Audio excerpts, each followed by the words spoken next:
Salut à tous, c'est JB, aujourd'hui on va parler de l'iPhone 11. Oui, vous en avez déjà marre de l'iPhone 10, ça tombe bien, on va parler de l'iPhone 11. Mais ne vous inquiétez pas, on va revenir à l'iPhone 10 très rapidement. Alors pourquoi l'iPhone 11 ? Parce que l'iPhone 10, je m'amuse avec depuis le 3 novembre dernier, et même un peu avant, j'ai été un petit chanceux. Et je m'aperçois qu'il y a quelques points qui manquent quand même, parce qu'Apple dit que c'est le futur du smartphone, mais je pense que c'est plus le début du futur du smartphone, parce que c'est un excellent smartphone, il est magnifique en tout point, mais il y a quelques petits points qui font qu'il serait parfait, muy bellissima, s'il y avait ces petites choses. Donc ce qu'on va faire, c'est que j'ai quelques idées en tête, je vais vous les donner, et surtout après, je vous ai posé la question sur Snapchat, on va ouvrir vos snaps et on va voir ce que vous voulez dans l'iPhone 11 ou ce qui manque pour vous dans l'iPhone 10. Première chose, l'iPhone 10 a un écran OLED. Qui dit écran OLED dit que les noirs ne sont pas utilisés. Donc on peut très largement avoir un Always On Display. Pour ceux qui ne savent pas ce que c'est comme sur le Galaxy Note 8 ou sur le Galaxy S8 ou sur d'autres smartphones Android, d'avoir l'heure, la batterie et les principales notifications avec l'icône pour savoir si on en a ou pas. Et juste dans la partie, c'est marrant de voir la différence de taille qu'il y a entre les deux smartphones. 5,8 pouces, 6,2 pouces et on a l'impression que c'est le jour et la nuit. Je dis ça, je dis rien. Deuxième changement, bien entendu, un écran plus grand. Aujourd'hui, on est tous habitués, les 6+, les 6S+, les 7+, les 8+, à avoir des grands téléphones. Aujourd'hui, on se retrouve avec un téléphone qui est tout petit. Vraiment, il tient en main, on a l'impression d'avoir un iPhone 7.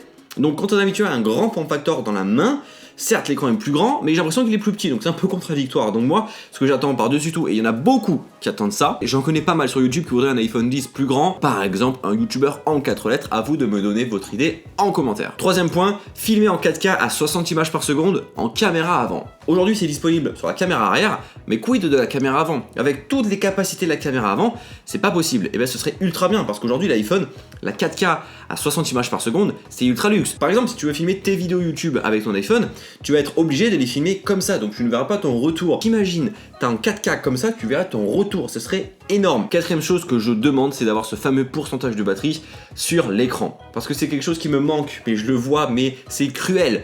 Depuis cet iPhone 10, il n'y a plus le pourcentage de batterie. Pour le voir, il faut swiper et je le vois. Mais c'est ultra chiant, parce qu'il faut swiper. Et moi, dès que je swipe, je vois que la batterie est hyper basse. Et du coup, je me dis, mais la batterie de l'iPhone, elle tient pas, c'est hallucinant. Donc ça, c'est ultra dommage. Je ne sais pas du tout si ce serait possible ou pas de l'intégrer de quelque manière que ce soit, mais franchement, ce serait hyper cool. Cinquième point, que la caméra ne ressorte plus. Alors oui, en soi, elle est bien jolie parce qu'il y a autour ce fameux pourtour en acier inoxydable.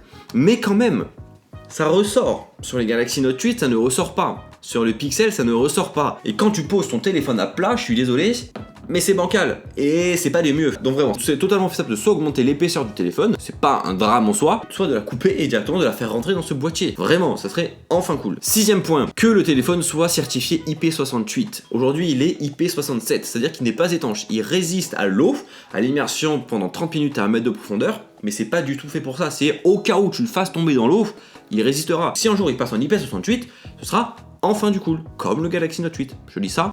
Septième point, plus d'animoji. C'est la fonctionnalité hyper fun de cet iPhone 10, les fameux animoji. Vraiment, c'est ultra fun. Peut-être qu'avec d'autres animoji, ce serait ultra luxe et surtout que ce soit ouvert dans toutes les applications.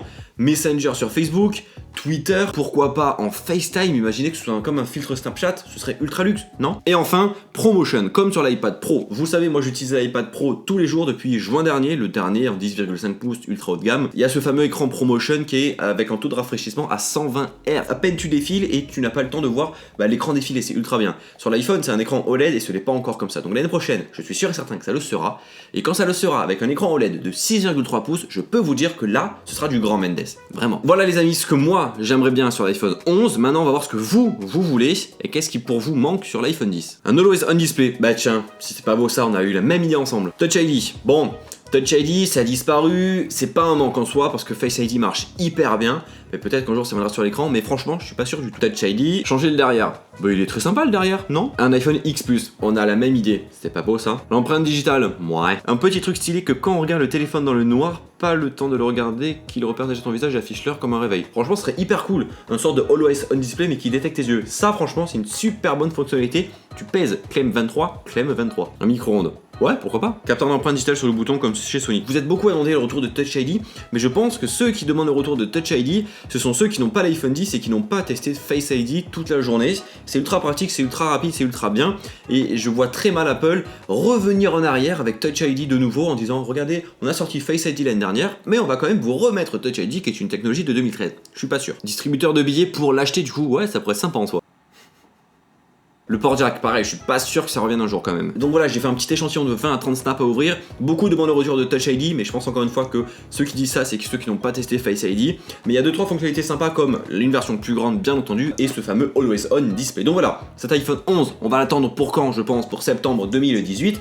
Bien entendu, on en parlera. Mais avant quand même l'iPhone 11, on va continuer à parler de l'iPhone 10 sur la chaîne YouTube. Du coup, préparez-vous à ouvrir grand vos oreilles et grand vos yeux parce que Face ID ça arrive très rapidement. Donc voilà, comme d'habitude, gros pouce bleu dans la barre des pouces bleus si vous avez apprécié la vidéo. Abonnez-vous si c'est toujours pas fait. Et comme d'habitude, on peut se retrouver sur Twitter, Facebook, Snapchat, Instagram et bien entendu sur la chaîne YouTube. Je vais participer à The Voice. Allez, bye bye.